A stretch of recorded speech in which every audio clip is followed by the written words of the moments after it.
Welcome to this Kraken 50 interior walkthrough in association with Sailing Today magazine. Editor Sam Jefferson joined us in Istanbul to test the latest Kraken 50, Sophia Marie.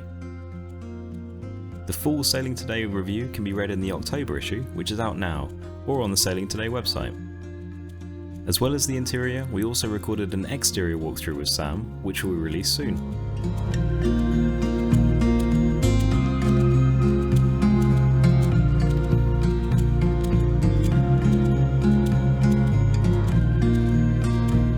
We have broken the interior walkthrough up into multiple short videos, from the saloon and finishing in the heart of the yacht, the walk-in engine room. Today we move into the soul of the yacht, the Galley. If you missed the first episode, covering the saloon, you can find part 1 on the Kraken YouTube channel.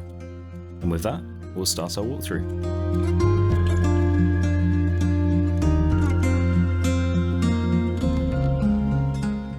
Now let's go through to the Galley, Sam. The Galley, I believe, is an absolutely critical area of a blue water yacht, because without this functioning properly, actually everything else really goes wrong. You know, when the seas are really heavy, when it's uncomfortable, everybody's still got to be fed, and the best thing you can do is design a galley that enables you to stand in one place, lock your feet in position if you have to, and be able to turn and reach every element of the galley. Yeah. If you want to turn, obviously, and cook, or you want to wash up, again, you've got all the locking features. And then you come to the main working area. We've put an awful lot of thought into this, and we believe that nothing even close to this is replicated in any other yacht today. And if we start off with the first thing, and I'll just lift out the chopping board, what you've got here is a very large and deep sink. Mm-hmm. Yeah. And we know what's going to happen. You know, it's going to be heavy out there. Plates and cups, bowls are going to be brought down, and they're going to sit in there. And it can't be a silly little sink that you can't wash up in. And it has to be deep, and it has to be well drained. What we've particularly got, if you look here, this is very cleverly designed. These are positioned so that actually you can get as much gear in that sink at any one time, so you can stack plates up in it without them crashing about. Okay, yeah, that's a good idea. The chopping board is a key feature. It may look like a simple chopping board, but there's a little bit more to it. Firstly, it's straight underneath the tap.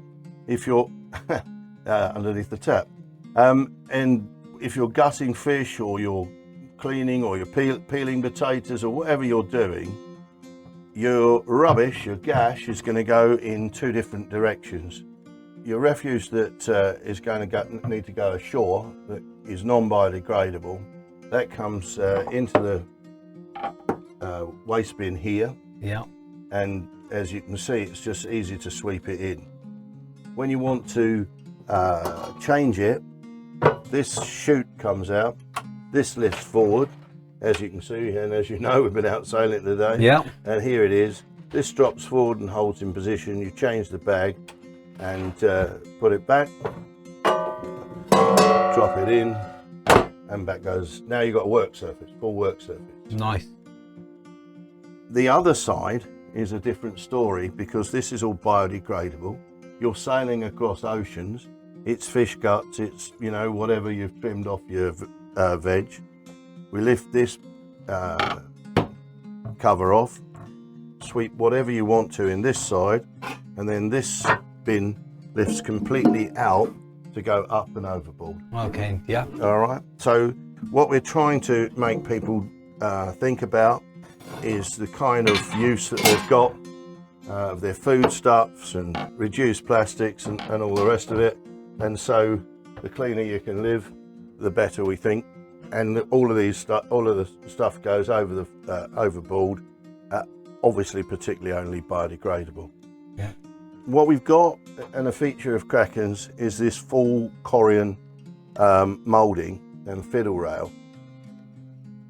That is rather unusual what you'll normally see, the old-fashioned way of doing this, is to put a wooden fiddle on there. The problem is this is the area you're banging plates around, you're banging saucepans around, and it soon gets damaged, the varnish goes. With a work surface that you're going to need to be constantly cleaning, you need to be able to get it clean. And it's a small feature, but I don't know if you just like to run your finger inside here. All of this is radiused inside, so it's easy to clean. Ah, okay, wow. This slides backwards and forwards, as you can see, so you can just tip whatever you want once it's washed off into the sink, and of course out that goes. If we turn round and we look at the cooker, we believe there is no place on a blue water cruising yacht, in fact I'm going to say on any yacht, for gas. It's not, the obvious thing is that with gas you've got a risk of explosion, but for cruising there's another little element of it, which is, so now you rock up in Fiji or you rock up in Hong Kong or wherever you might go, and you can be certain that everybody has got a different bowl and a different regulator, and they'll want you to have higher charges, they don't want to change it, and you get into a right nightmare. Whereas, as standard on a Kraken, you've got a generator. It's a top quality Onan generator. You know, it's not one of those fast revving type generators that, as we know, you know, going to require constant service. It's an Onan. There are about 3 or 4 that are constant speed running, and that's the way to go, we feel. It's key, it powers your cooking, and of course you're carrying all the diesel that you need, and so you've always got the ability to cook. So, as you know, Sam, key feature of a Kraken yacht is storage, and there's nowhere that's more important than in the galley. And what you've got here is more storage than you're ever going to need. There's storage, and there's storage, and there's storage, and you know, everywhere we go, we've got ample storage for all of the stuff that you're going to need to live on the boat. And if you pull out the drawer here, there's a little, a little bit of Glenlivet as well. That's very timely. But yeah, bottles are a difficult thing to store on a yacht, you know, because there's a tool, and the bottom one does exactly the same thing. So you know, you're gonna have it well covered. If you look now, this is another new innovation for Kraken. This is the pull-out drawer freezer. I've seen plenty of boats where they've got, you know, the opening door, and what that effectively is, it's a wearing fridge. Because as the boat is heeled, you open the door and everything's out on top of you. So you've got really good control. This particular boat has the standard, which is a single freezer, but you can have a double. Underneath is more storage again, as you can see. And when you turn around, you've got the double fridge system. This particular boat is due to be handed over to its owner next week, and so all of the plastic covering is still on. We'll remove that just before it goes across to the customer. Fair enough. But I think you'd agree, what you've got is perfect storage for cruising. It's all secure, and of course it looks rather elegant. I prefer it when you shove everything into the work surface and then it all goes rotten. Yeah. That's my favourite. Yeah. Right. Thank you for watching the second part of our Kraken 50 interior walkthrough. Join us next week as we move into the cabins. And once we've completed the interior walkthrough, we'll move up to the deck. To be notified when we release a new video, please hit the subscribe button and the notification bell.